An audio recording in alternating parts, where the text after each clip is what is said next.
The life of a lawyer is interesting. Did OJ do it? He certainly did. Who's the best actor that ever played a lawyer? Harvey Specter. Yeah, well, there you go. There you go. I don't want to emulate him, but maybe a couple parts of him, right? Who are your top 3 architects? Oh, you're not going to put me in that spot. That's right. I I mean, it seems like you have more than 24 hours. That's what I was thinking first. To start Advocate, and there's a business group that I was part of, and about half the group said, this is just a terrible idea. We lived through the biggest and most challenging cost escalation period of all time. And what we saw happen through the COVID period in terms of the cost of materials and supply chain was totally unprecedented. Interestingly enough, one of them was fire sprinkler systems. It was $10,000 or $15,000, but collectively it was $2 million. That sounded like a small one. $2 million? Well, no, I mean the fire sprinkler. I wish, frankly, that someone sat me down directly and said, hey Keith, like, what you need to do is... You know what it takes to sell real estate? The art of putting the deal together. I'm not doing this for the money. I'm doing this because this is my calling. I believe in it. I love it. Try to master your craft and don't give up. Even if the money's not coming in, just trust the process. Because you're only as good as your team. I learned that the hard way. Half of it is talent. The other half of it is what your people skills are.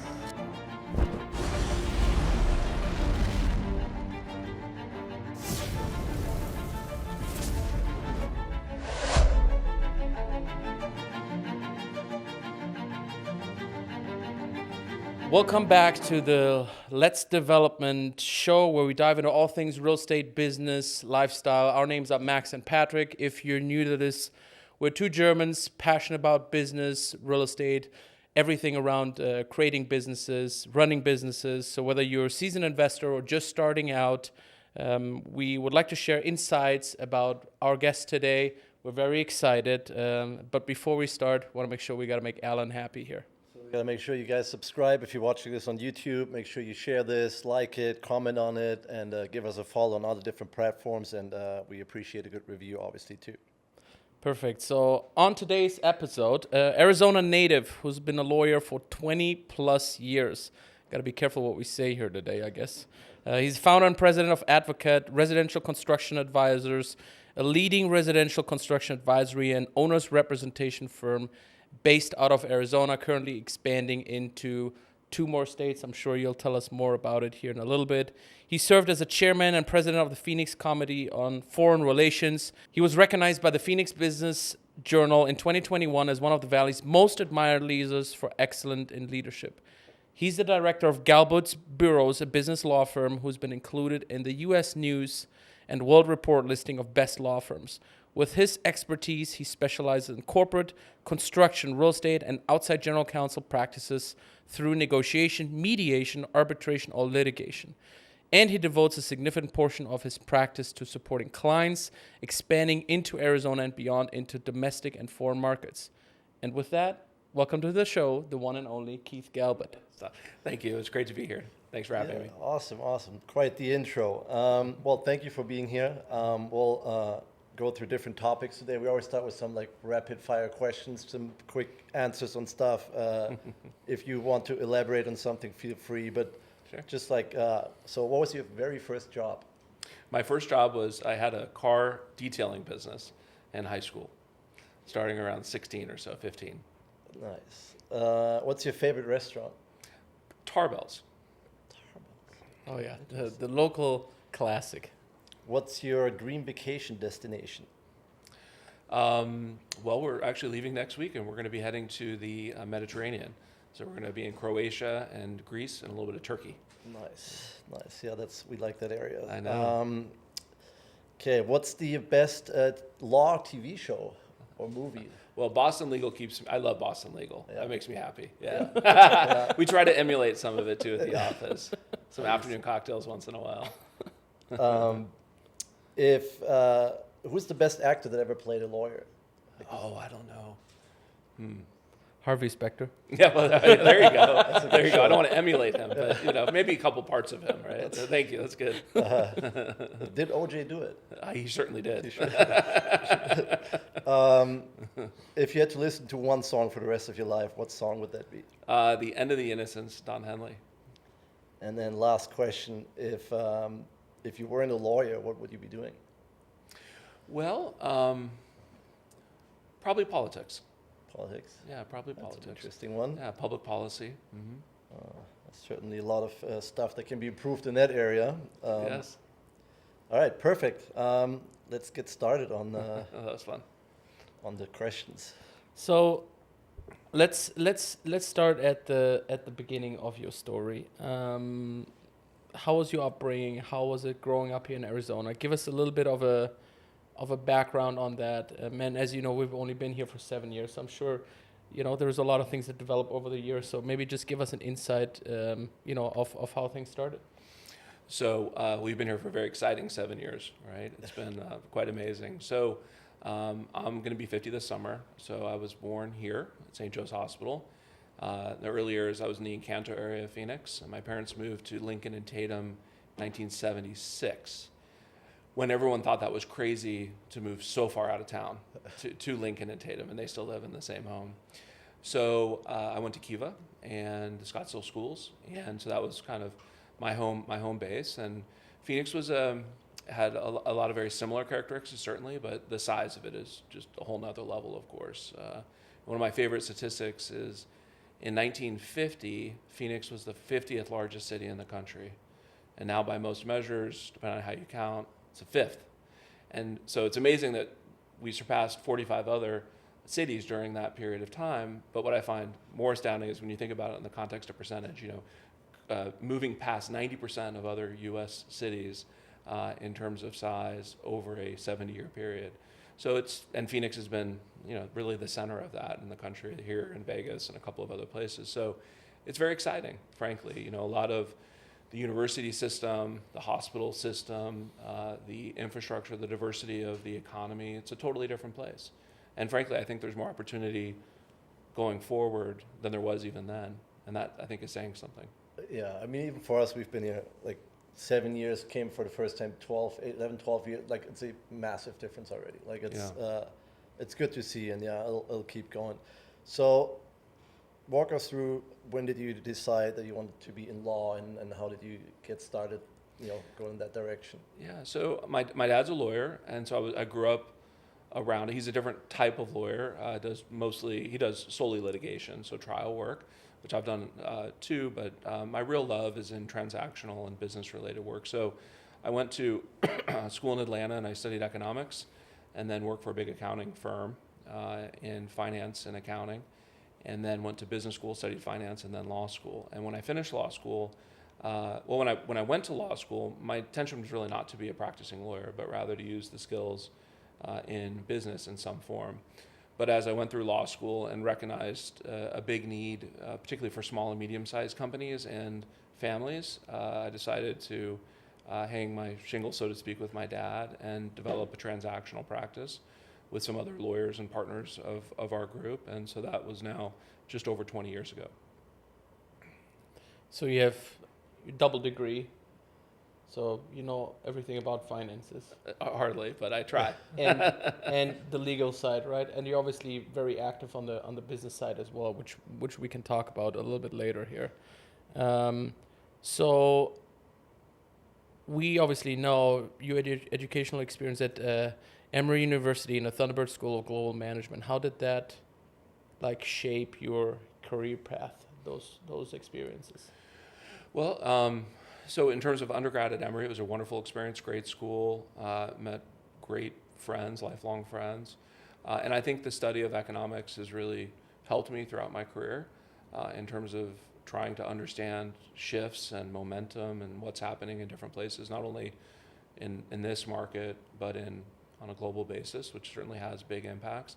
I've always been interested in that and always been a student of it. And then at Thunderbird, it was really diving more into real hardcore finance skills and the global markets, global economy, people from all over the world is what interests me largely. And so I loved Thunderbird. It was really great. Yeah. I mean, how much from school do you use on a daily basis? Because there's always that whole, do you need, obviously in law you need it, but how much is real life, how can you apply what you learned versus you just got to go out there and do it? How valuable is what you learned in school versus maybe in other industries? I think for me, the way I look at it is by being challenged in those different environments and being around smart people who are challenging, it shapes how you think and your ability to think critically. And it's more about that than it is about, specific black letter law, as we call it in the law, or specific skills that maybe you learn. I think in business school, the finance skills have really helped me a lot in terms of being able to read financial statements and understand the kind of the influences there. But I think more than anything, it's about how you think, right? I'm doing, you'll probably laugh, but I'm doing a master's now in construction management because during COVID, I just got tired of watching TV and all those things. I decided to pick up another thing to do, and it's an online program, which I haven't done before, but it's really been enjoyable. And that's really been helpful from a skills standpoint because I've learned a lot, through that. But the earlier things that I did, I think, were more about how to think, really. How does this, just out of curiosity, how does this master's program in construction work? Like, how long is it? And you can take a class at a time. It's super flexible, which is what I love because I can do it at night and on the weekends when my family doesn't miss me. I can go knock it out, and it's not a big deal. But it's I think you have to finish it within 5 years, and it's 10 classes, 10 3-hour classes. So it doesn't sound like it's that time consuming, right? No, it's I would say 2-3 hours a week when it's in session, so it's very manageable and enjoyable, actually. Yeah. Speaking of the real estate side of it, so how did you pick that as your field, to dive into more and be more involved on that end? Like, when was that point in your career where it's like, that's what I like to do? Yeah, well, one of the things I love about real estate is that it takes components of lots of disciplines, right? There's business, there's economics, there's finance, there's law.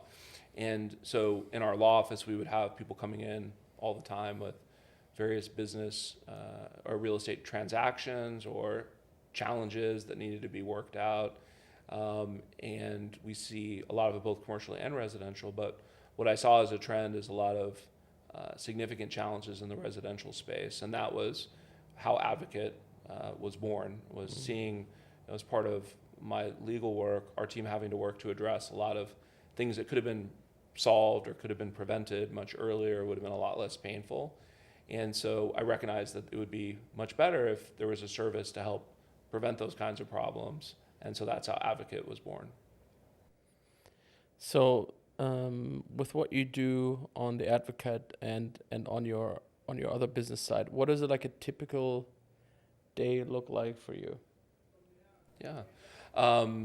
So I balance my time between the two practices. Yeah. And so fortunately we have wonderful leadership teams in both organizations, and the organizations are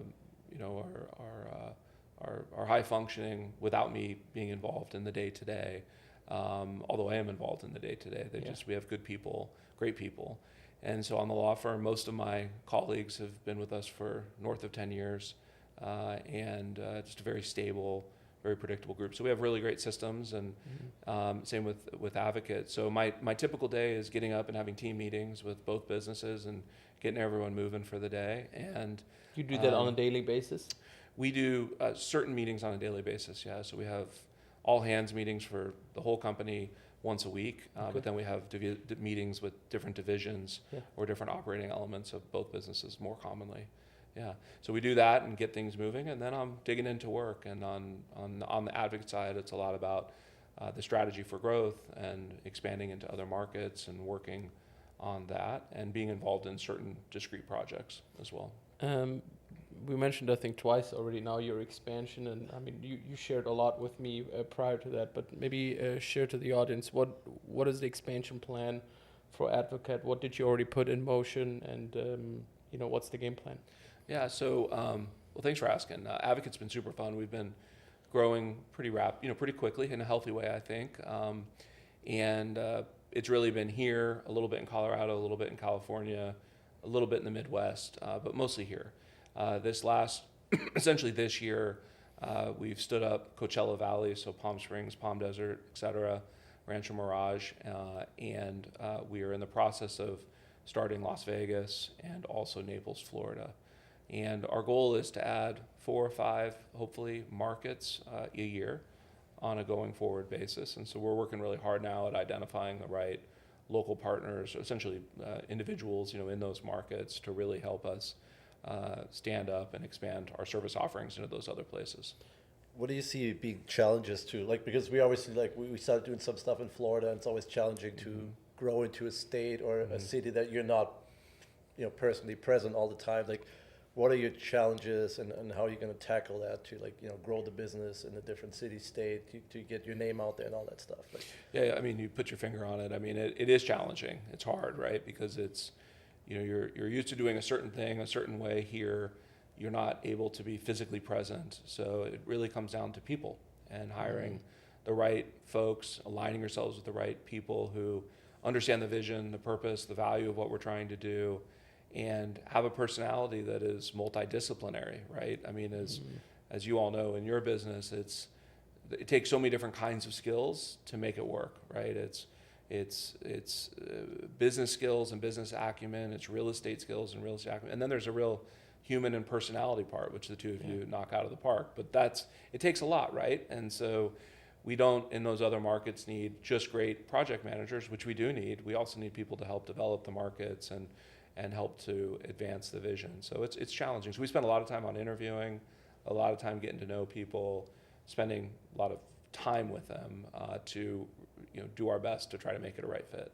How big are both of the organizations as it stands right now? Maybe give us a little glimpse of volume in as far as transaction projects and people that you have on staff. Yeah, so in Advocate, we have about a half a dozen folks working for the company right now. It'll probably be close to 10 by the end of the year. It's a balance between senior project advocates, which is our senior level project management role, and what we call project advocates, which is a project role, but not the lead. And then we have various support and administrative personnel that support projects below that. And then, of course, we have in-house folks helping with accounting and business-related work. Mm-hmm. Is that just an area that you see huge potential in the construction management and the oversight? Is that something that you just feel like there's not enough options out there quite yet? I totally do.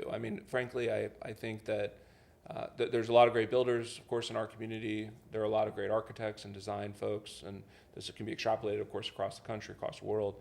But there is a missing element often to these projects by really advancing the interests of the owner, and the owner being knowledgeable, making good decisions, and good and healthy processes being put into the construction process. And that really doesn't exist in terms of a professional service anywhere in the country. There are some distinct pockets. Miami has some really strong folks. San Francisco and Silicon Valley do, LA, who will do kind of a project or two. But in terms of an organization, and there's some that are a little bit larger, but in terms of an organization that provides the services that we do, we haven't found any across the country or the world for that matter. And so our belief is that it's really important and needed and value added. And our growth, we're currently working on about 40 projects in either from design to being under construction or being close to completed. To give you a sense, a year or two ago, that number would have been 20. So we're about double in terms of the projects that we're currently managing. So if that's an indication of kind of at least in this market, the perceived need, that's what's happening. And we're trying to do better and better every day and trying to deliver higher and higher value every day. So we hope that'll continue.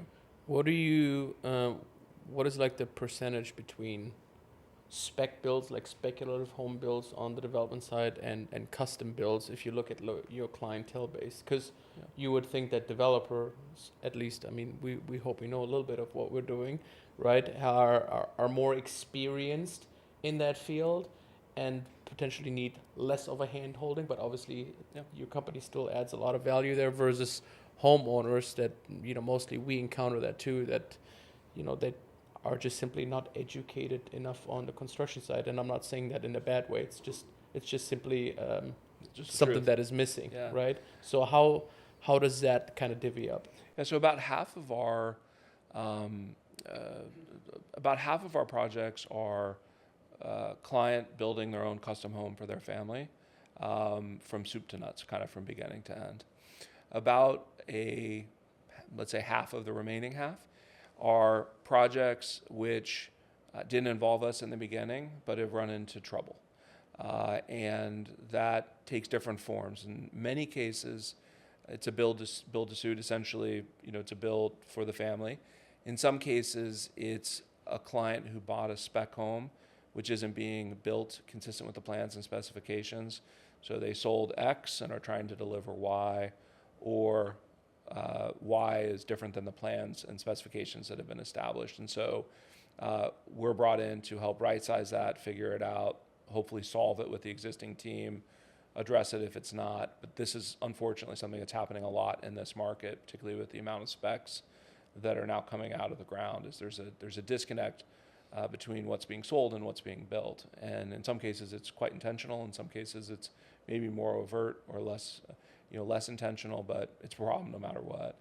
And then we also represent, and probably the difference of what's left is we represent people who are spec developers and helping them make really good decisions. So assembling the right architecture and design team, helping them model properly what the costs are going to be, helping them understand what future sales value would be, and helping to really manage the pre-construction process so they're in the very best position to achieve their objective, which is make money based on the sale and what their costs are. And we have really good data around that because we're working on so many projects. So we know among many builders, among many designers and architects, so we know what things cost, so we can really help clients project where that's going to be and help to manage that process on the front side. So it's much more likely that they're going to be where they want to be. Yeah, and I mean, we had the pleasure of working with you guys on two projects. We were on quote unquote the opposite side. Like you guys were working with the buyers that bought the spec, and I think we felt like it's a positive collaboration, because it was like, oh, that's going to bring some, but I think it helped both sides. If it's done right with respect and everybody working towards the same goal, I think it made the process better for the buyer, for the builder, for everybody, and I think it turns out good in the end. And I think it should be more common that there's a third party involved that kind of helps, keep everybody on the same page and get this product built. How do you what do you think the percentage of specs or builds are that are going sideways?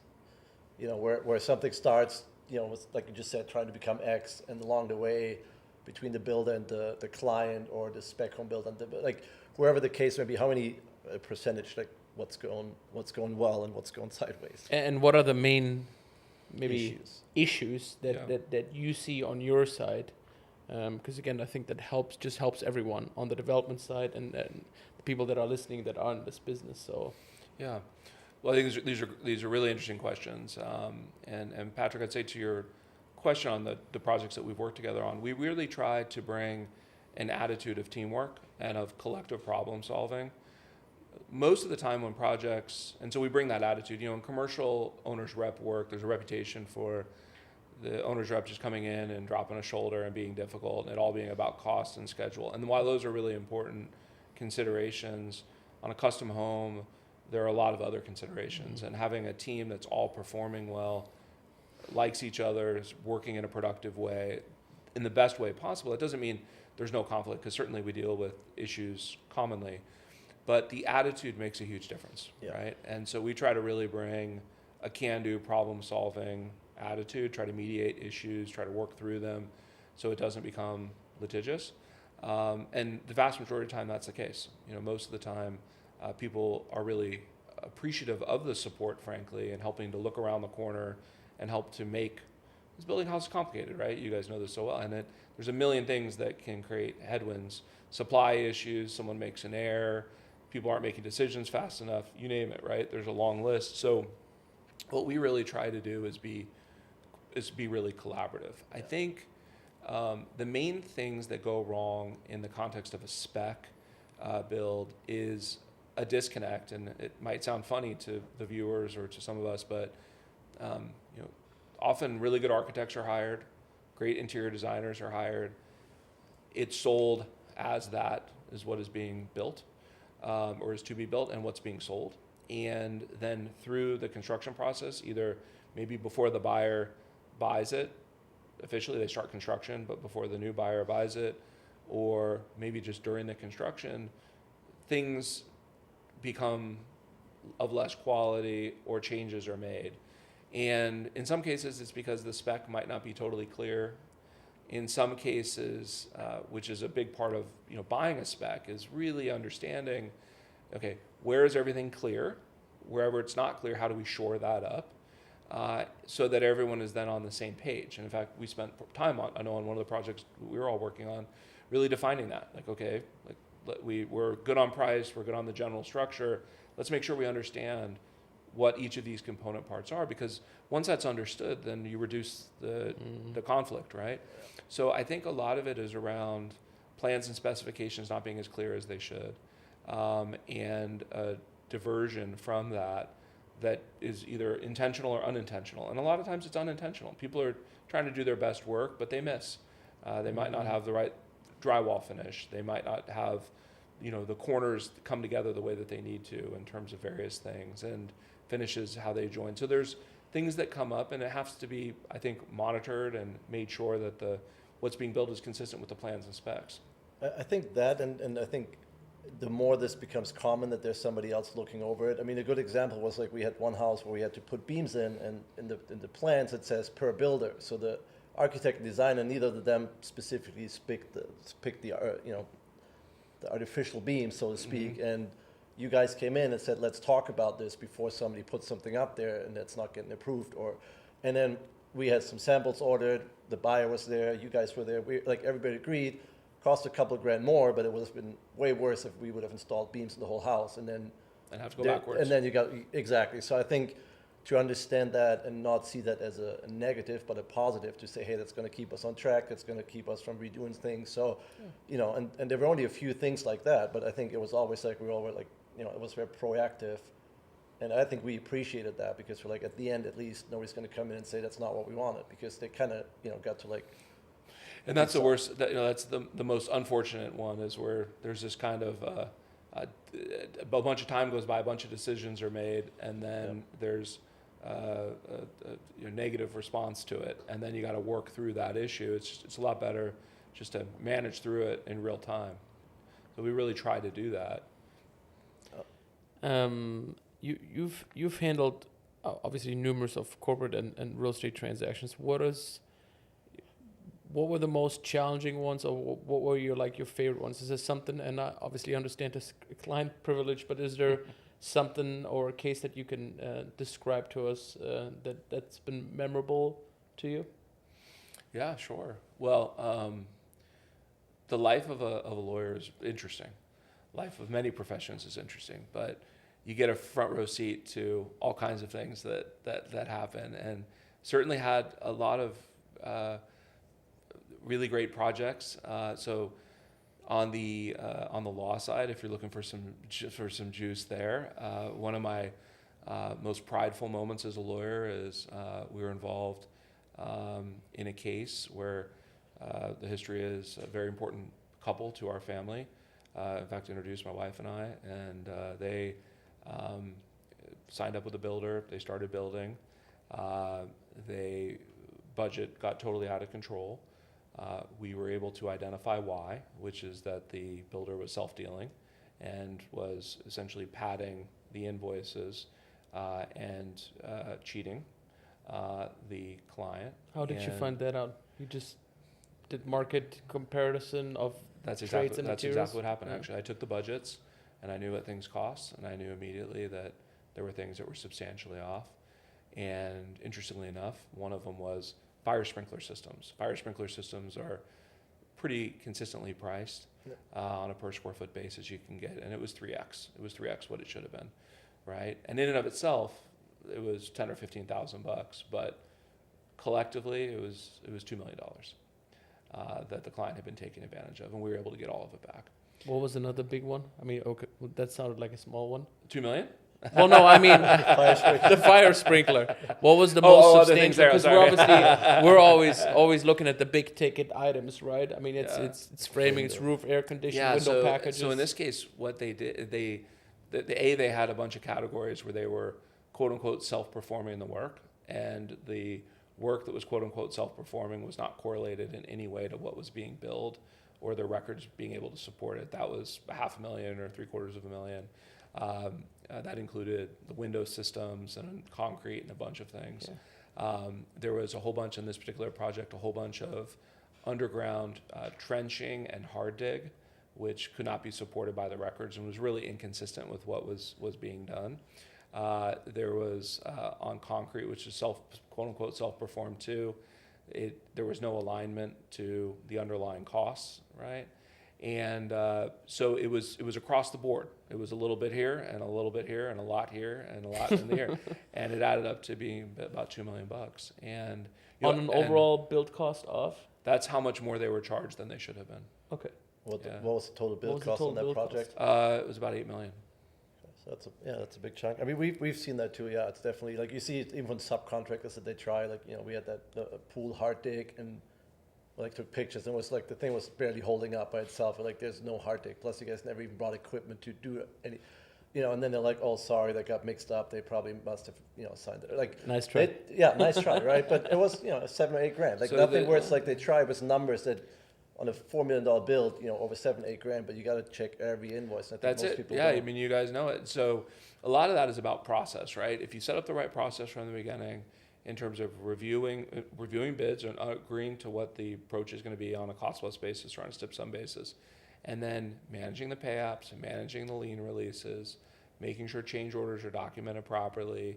If there are extraneous things like a hard dig, there needs to be a reporting mechanism, right? Each day I get an email with what equipment, how many hours were being used in real time so that it's not 60 days or 90 days later you get a bill for $6 grand or 50 grand for these things that then become very difficult to deal with later.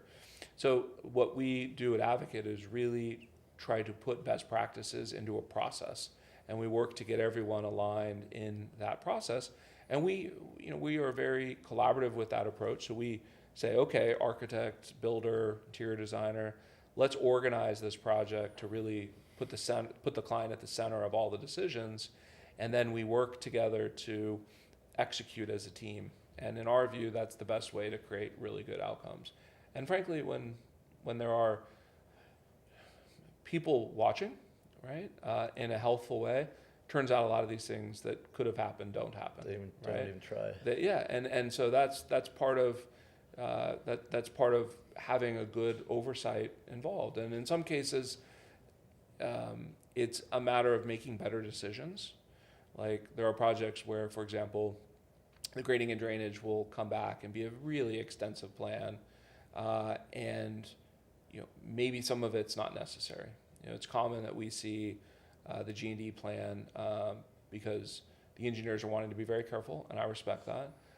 But we need to really look at it, and we can have conversations and say, does this need to be 12 to 18 inch boulders that are grouted, or can we have 4 by 8 riprap, right? And the difference being 75% in cost.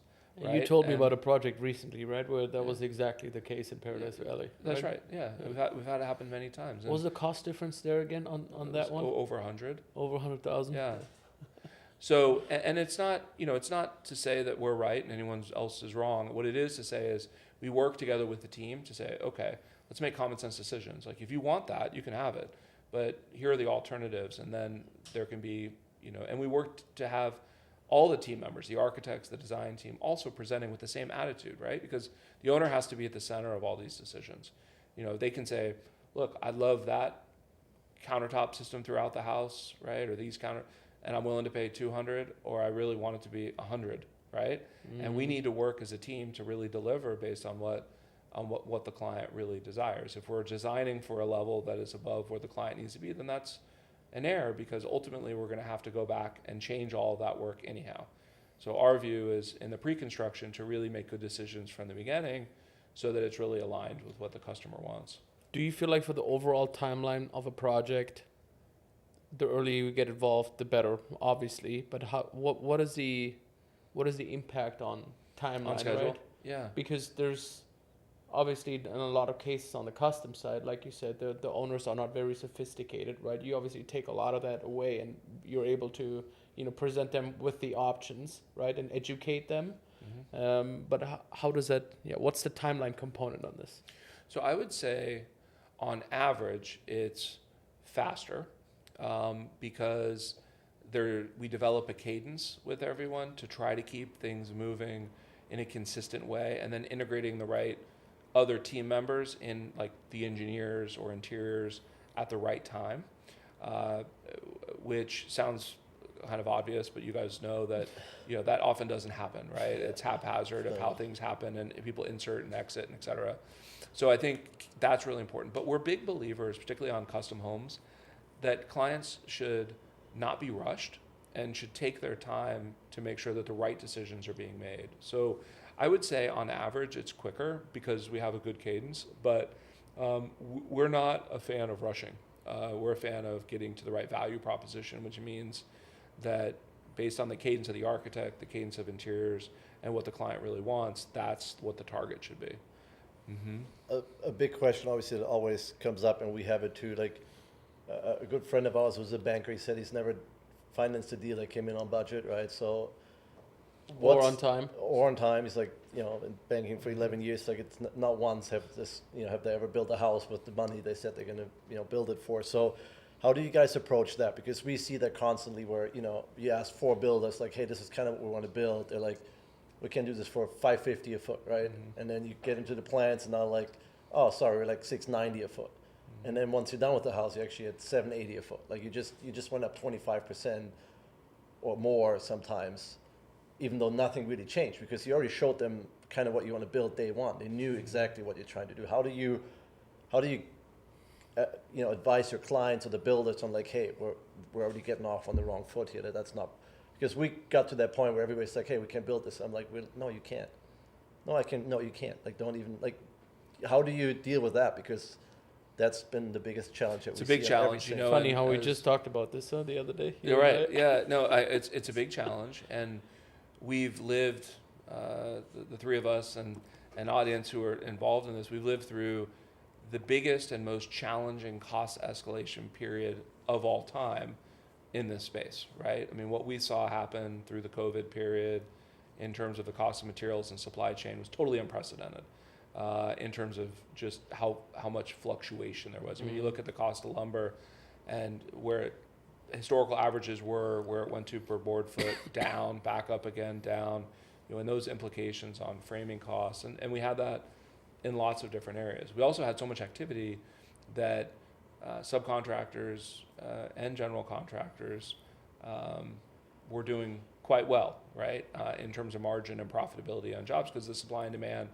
was pretty out of whack, right? We had so much more demand than we had supply for really high quality folks. And so, to answer your question, Patrick,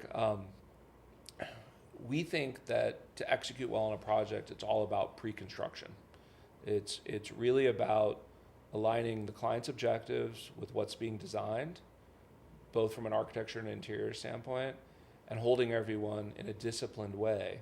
Because as you know, it often starts out with, here's my wish list, and then through the design process, the wish list gets bigger because there's great ideas, and it's a creative process, and that all feels good. But if you're not disciplined, homes can grow.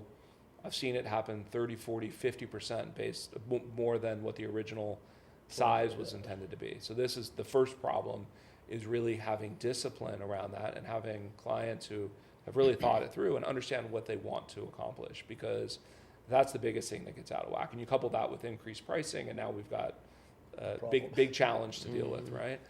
So the other part, which I think is really important, one of the things that we do, which we think is very unique, and we're not aware of anyone else doing it, but because of all the projects that we're working on and because of relationships we have with lots of general contractors, and we're agnostic as to who our clients use. Like, we're all about helping our clients make the best decision. So we're totally independent, financially and in terms of decisions from everyone else in the food chain. We work for the client only.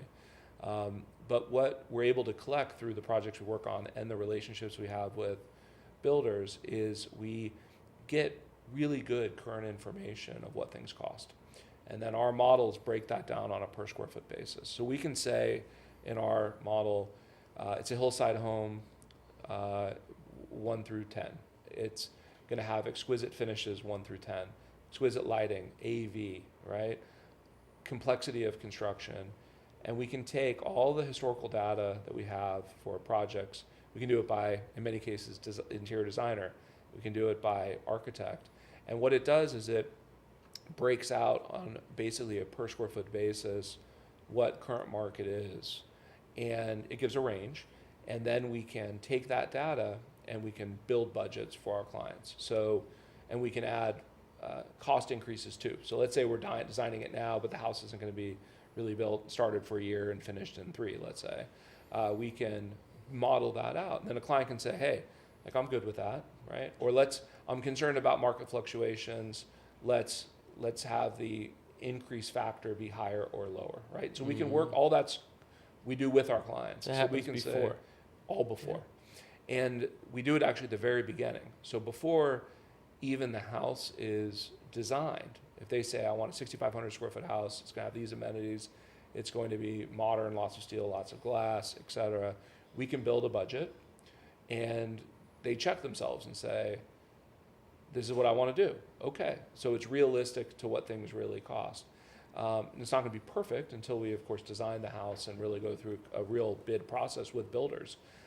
But it's very informative. And one of the most common things that happens is people say, hey, I want X, and X becomes Y. And then they believed that the cost of construction was hundreds of dollars a foot less than what it actually takes.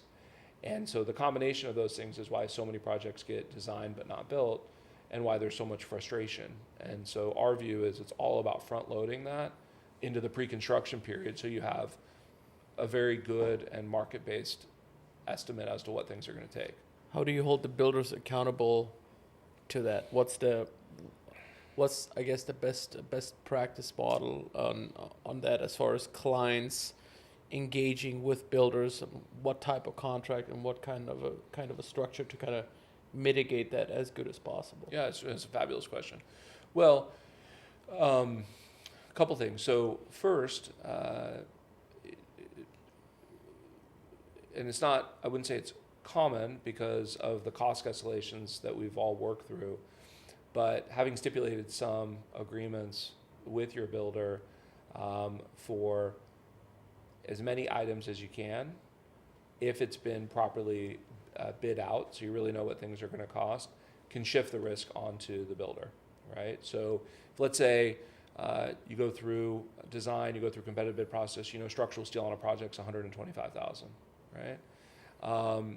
If you can negotiate that component part is going to be at the 125, so it's not based on actual cost, it's based on that number, that's one way to mitigate. And so commonly we will take things that are predictable, concrete, G&D with the exception of hard dig, concrete, often framing, right? And potentially roof, if roof selections have been made, drywall, right? If we know exactly what the takeoffs are, what the amount of drywall is.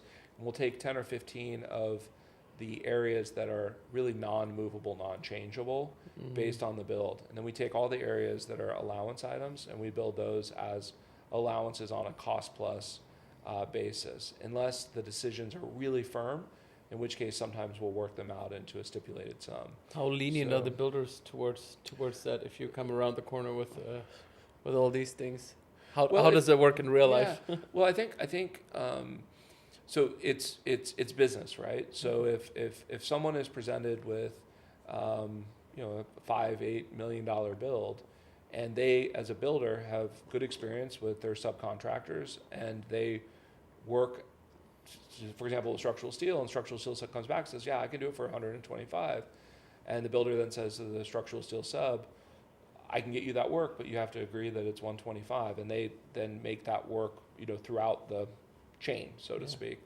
So it takes more work, but it can be, and this was very common until we went through this last, 3 or 4 years for portions. Now, it doesn't work well for allowances, usually because owners are continuing to make changes, and there needs to be some flexibility there. Too much variance in price. Too much variability, and the decisions aren't there. But that's one way to really mitigate. Another area that we used from time to time is incentives for cost savings that ascribe to the builder, not just the owner. So in other words, you say, here is our target price. To the extent that we come in for these items, right, below that amount, so maybe it excludes landscaping or maybe it excludes things that are kind of more esoteric, we're going to share in that cost reduction with you, builder. And it's okay to make it rich, so to speak, so that it really provides a real incentive. We often also will work in incentives for earlier performance. So there's a daily benefit from a cost standpoint for coming in early, and often a cost to the builder if it comes in late. So everyone's really incentivized to perform well. These are techniques that are often used in the commercial world. What are some of the challenges and opportunities you see in the construction business in the next couple of years? Like, you know, I mean, the market, we talked about the market briefly, like where do you see this whole, like Phoenix obviously being a stronger market, but you feel good about it? Do you think there's going to be more and more growth? Are we seeing bigger projects? Are we going back to smaller? Are we seeing more environmentally friendly builds? Like where do you see some of the changes in the next years? Yeah, so I mean, as a whole for the Phoenix metro area, I think the drivers for the future are very, very strong. We have really great educational system and support. We've got great healthcare. We've got big investment that's happening from an international standpoint here. And we've got really great government, largely speaking, who are attracting investment, attracting people here, lower regulations, lower taxation, friendly business environment. Those things are all very positive, I think, for us. And in terms of the higher end market, let's say like Paradise Valley and Scottsdale, there's only a limited amount of supply of lots, and there is a very significant demand, generally speaking. And so I'm very optimistic. I will say in the near term, I think that because there was such a shortage of supply in the Paradise Valley area, that there's a number of specs that have come out that have not hit the mark well. And in some cases, my personal view is they've designed below where the high-end market could be in terms of quality, and in some cases, I think there's just a little bit more supply. And so there might be a little bit of things to work through there in terms of that right sizing. But in the long run, I think that, and medium run and long run, I think that the opportunities here are extraordinary, and there will be cycles. I mean, we've all grown up, being born and raised here, my dad being a lawyer, dealing with a lot of workouts and challenges, helping his clients with things over these years. There's always been cycles. He counts 7 of them during his professional lifetime. But we've had a run for like 15 years, right, from the 2008 timeframe that has been, generally speaking, very strong. And that's, of course, with COVID towards the end of it. So I feel like it's a great place to be. I think there's a huge future opportunity. I think that people need to be careful in this market around being too speculative, and they need to make really good and prudent decisions as to how they build and who they build with. But I think that there's lots of opportunity when done right. One other thing that we always ask, like, so in Silverleaf, we're already seeing more 20+ million. PV, we've seen some. Like, when do you think that 30, 40, maybe even 50 million number's gonna be done in PV? Because we haven't seen a lot of those numbers, but you see them in other cities and states, and I think the money's coming here. Yeah. And like, when do you think that first 40, 50 million dollar home in PV is gonna be an official on the market transaction?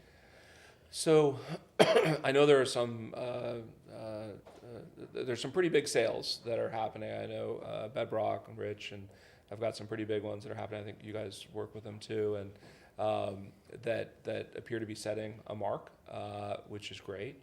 I think in Paradise Valley, as you both know so well, we have most of our lots are an acre. We have very few that are larger, and of the ones that are larger, they're either 2 or in some cases 5 acre. There's really not a lot of those.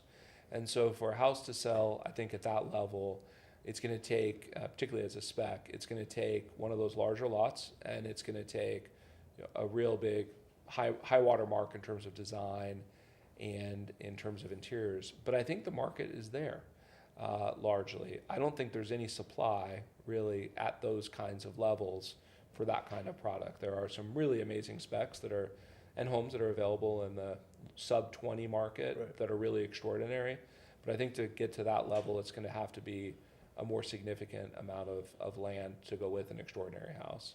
But it's coming. I mean, we have a lot of really extraordinary projects that we're working on right now, including some that are being built for people that are in that range, north of 20. We have a few projects, and one that's going to be probably almost double that, but they're being built for families as opposed to for resale.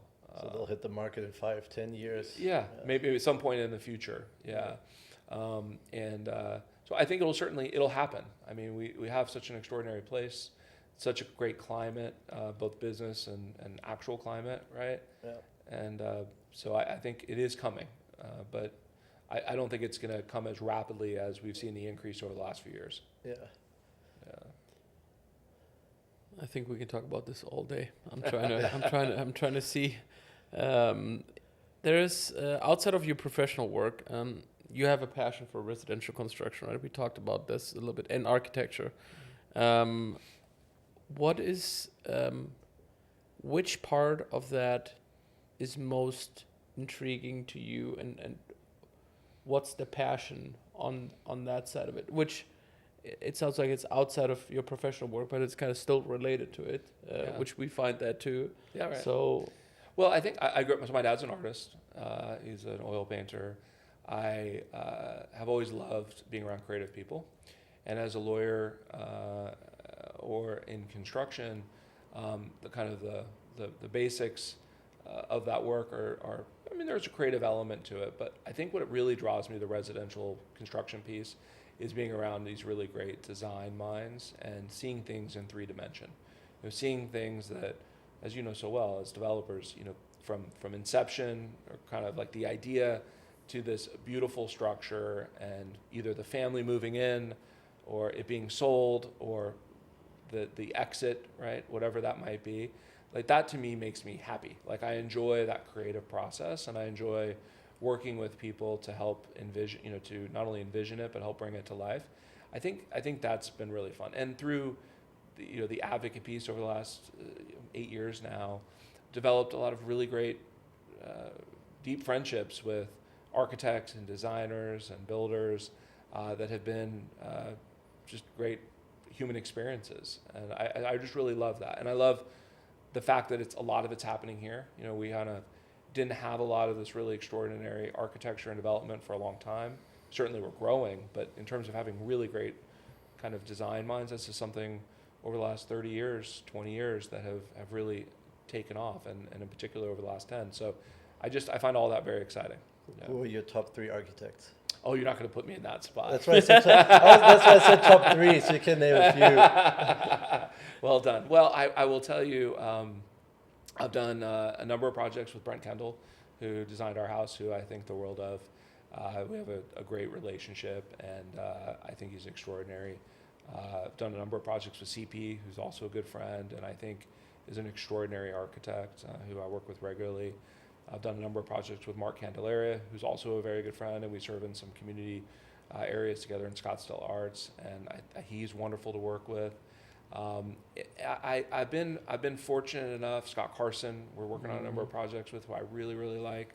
We've been very fortunate to work with a lot of really great folks, and on the architecture and on the design side, and each are different. And I think that's also part of the fun, right? Is what is Mark's passion is different than Brent's, or different than CP's, or Claire's passion as interior design, who we love, is different than others, right? And so we like that. We like the fact that it's a human experience, and you get to create these nice relationships with people who are really creative folks. Mm-hmm. You mentioned community involvement in Scottsdale Arts. Like, what do you currently do as far as community involvement, and give us a little bit of a, what are your goals in that department? Where do you want to devote more of your time in? Yeah, so I've always been really interested in the broader community outside of my professional work, and I went to Arcadia High School right up the road here. So started, I think, probably in those days. I just rolled off the board after being on for 3 terms of the Banner Foundation, which I really enjoyed, and was was a passion for us, for our family. I'm now serving on the board of trustees for Scottsdale Arts, which has the Performing Arts Center and SMOCA and Canal Convergence and all the public arts, really, and all the new concert venues that are outside there, AZ88 and that area, which are just awesome. I encourage everyone to see all the shows that are coming and to be part of it. And a number of smaller organizations like Advanced Guatemala, which my good friend JP Dada leads. And then I also serve on Greater Phoenix Leadership, which is an organization to help advance the business community and the broader community in Phoenix, which I really enjoy. So I am involved in a number of different ones. Each of them for different reasons. I really love the arts. I really care about the business community. I've seen, through as my work as a lawyer, good and bad policies in the legislative front that have had big impacts on my clients and on our community. So I care about that a lot. I just recently was asked to be part of the small business, U.S. Small Business Association, which is a nonpartisan pro-business group which helps to work at the national level to reduce regulation and kind of encourage small and medium-sized business. So I try to spend about 10% of my time doing those kinds of things, and I get a lot from it. Who's going to win the election? I think Biden's going to win. We'll see. Well, now we know that there's going to be debate, so that's going to be fun. More excited about that. Okay, so to get to like a couple more quick questions. Worst piece of advice and best piece of advice you've ever received? Oh, that's great. So on the best piece, it would be from my dad, which is always get back up. Right? Just be comfortable being uncomfortable.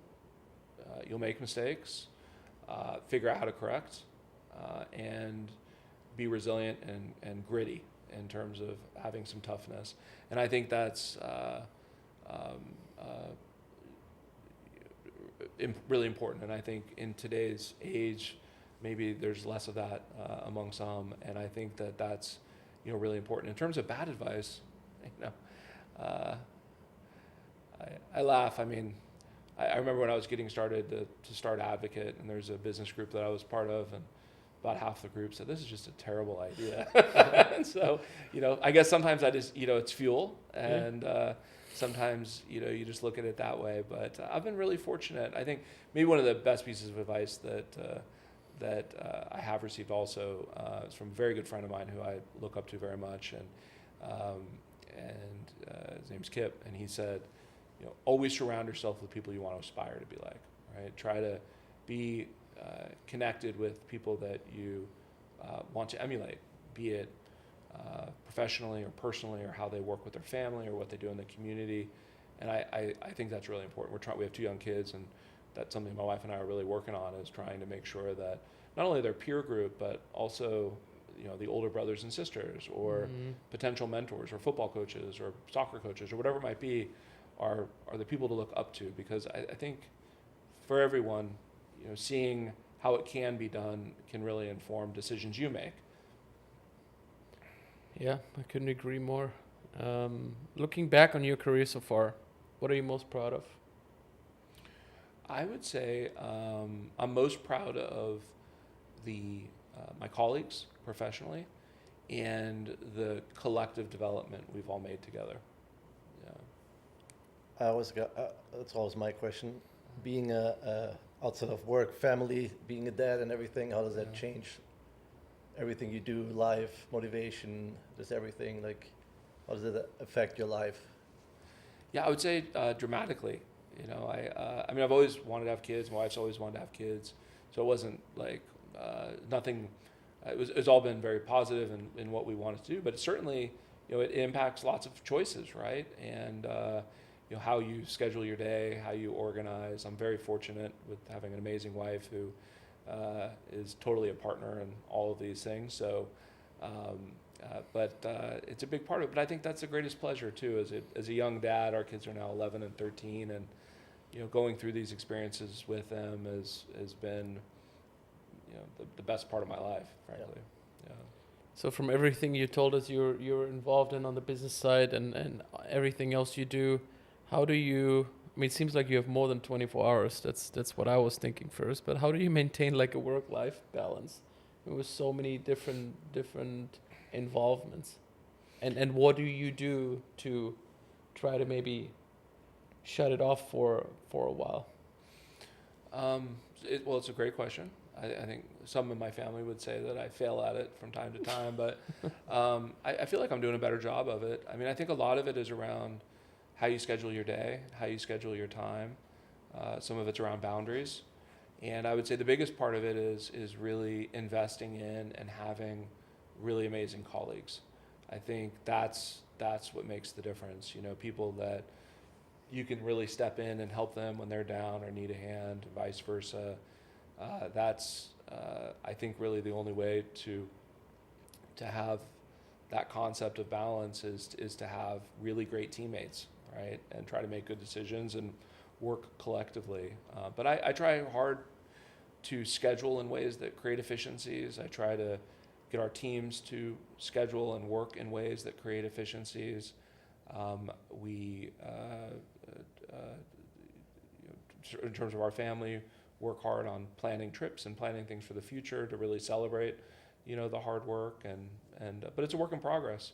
I certainly am thinking about it a lot and sometimes not doing too well at it, but that's life, right? So your number one tip would be to just be organized. I'm just asking for a friend here. Well, I think in the day and age that we live in with with cell phones in our pocket and people texting and calling and emailing and voicemails and everything happening instantaneously, that finding ways to reduce those distractions and to be able to be present on the things that you're trying to accomplish is probably one of the bigger tasks that we have living today. So I work really hard at that. I work really hard at trying to be focused on the things I need to be focused on every day and try to remove distractions. But that's an ongoing thing, as we all know. There's constantly folks, for all of us, coming in. My dad describes the practice of law in the old days of being like a tennis match. This is, let's say, the 70s, 80s, and 90s. You'd send a letter or a communication, and it would go in the mail, and then it would land on the other side. And then someone would get it, have to read it, have to figure out how they're going to respond, and then it would come back over the other way, right? So you had like 3, 4, 5 days between these either written communications or phone calls that would happen. And now everything is like right now, right? And so I think that's probably the biggest challenge that this generation and I think our kids will all face is how do you manage instantaneous expectations and how do you manage, and everyone now thinks that you can send a text and that means you're going to drop everything and be available for that. So that's a big part of I think being productive is figuring out how to manage that well. Yeah, I agree. So if you had to start all over tomorrow, like with everything you've learned in the last years in business, what would you do differently, or what kind of advice would you give somebody that wanted to do what you do now and start tomorrow? Like, what are some of the milestones, stepstones, and things you would have done differently, or would do exactly the same way? Well, I've certainly learned a lot from a lot of errors and mistakes, but I am grateful for those.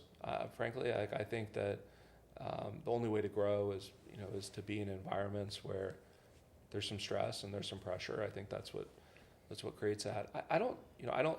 My personal just mindset is I don't look backwards in terms of wishing I had done things differently.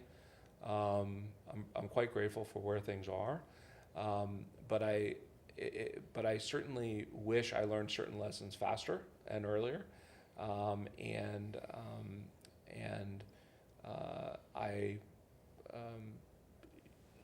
to integrate them into making better decisions going forward. But I've certainly made lots of mistakes, and I things could have gone better in many different ways.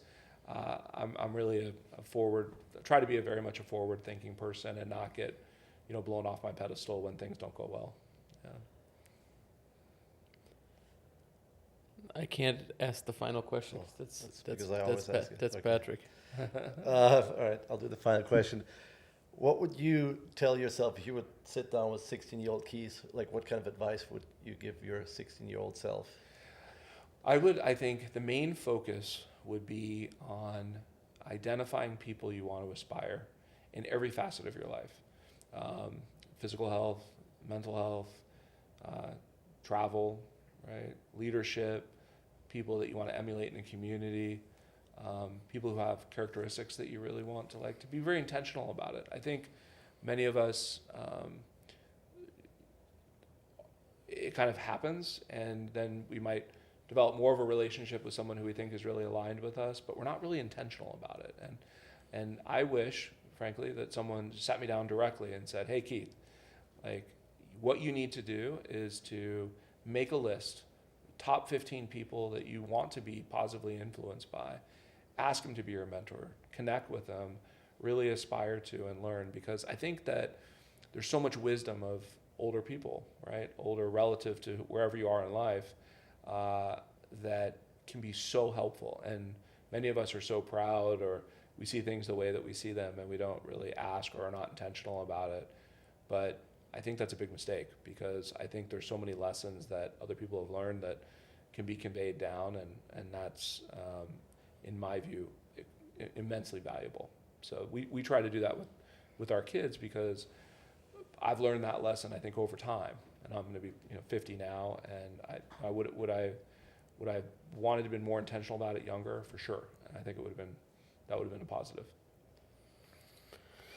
Well, I think that's a good way to wrap it up. We could probably go for another hour here, especially in the residential development department. Thank you so much for coming to the podcast. It's really great being here. Thank you. We really appreciate it. That was a lot of fun. We appreciate all the work we've done together. I'm sure there's still lots to be done, and we enjoy this a lot. So thanks for being patient with your German friends. Thanks for having me. It was a lot of fun.